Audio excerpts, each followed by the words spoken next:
السلام عليكم ورحمة الله. نحن كتائب شهداء نحن بحي بستان القصر، وبدي بس احكي شغلة بين وجهة نظري للناس اللي هلا بدها تشوفني. ونحن اليوم شعب سوريا ما بدنا دعم اكل او معونات اللي انتم عم بتفضلوا تبعتوا اياها يا دول العرب اللي معتبرين حالكم عم تبعتوا شيء عليه ذات قيمة. اليوم الشعب السوري مو بحاجة لهالدعم الاكل، نحن الحمد لله جوعان من طعميك، بس نحن بدنا شيء.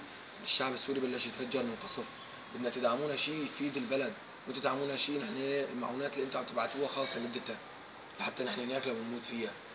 بدي اطلب بس من كل واحد، رئيس اللي اسمه رئيس العرب واللي عم يحكم عرب، انه انتم لازم تساعد السوريين على انه يساووا، يعني تعملوا منطقة محظورة. مثل هلا ادلب صارت كلها بايد الثوار، ليش ما حدا عم يمنع؟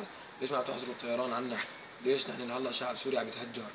اليوم نحن انا بجي في قلب هالبلد اللي انا فيها. هلا طلعت جديد لهون، صار لي مقيم 3 اشهر بتركيا، بدي انزل على سوريا، بس انجبرت حتى اطلع، بدي اعمل عملية لرفيقي. اليوم نحن هون بهالبلد مثل ما انتم عم تشوفونا، بيجي بيشتغل السوري عند معلم تركي، بضطر بينصب عليه. برو مثلا بيجيك نحن الرئيس التركي ما بدنا ندعمه، نحن ما بدنا ندعمك بالاكل، نحن بدنا ندعمك بالشيء، شيء يفيد البلد. اليوم انا بعرف شاب سوري راح بيستاجر بيت ما حدا عم باجره لانه سوري. انا اليوم باجي على معلم عم بينصب على عماله. وين هذا الشيء؟ نحن وين حقنا ضاع؟ نحن شعب، نحن بني ادمين. وين حقوق الانسان؟ وين الناس اللي بدها؟ وين الناس اللي بتحب البني ادم؟ وين ما ضل حدا من هالشيء؟ وين المحبه؟ وين العرب؟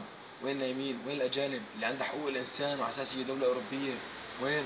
بس هالشيء كله طلع على الفاضي وكذب وعلوم.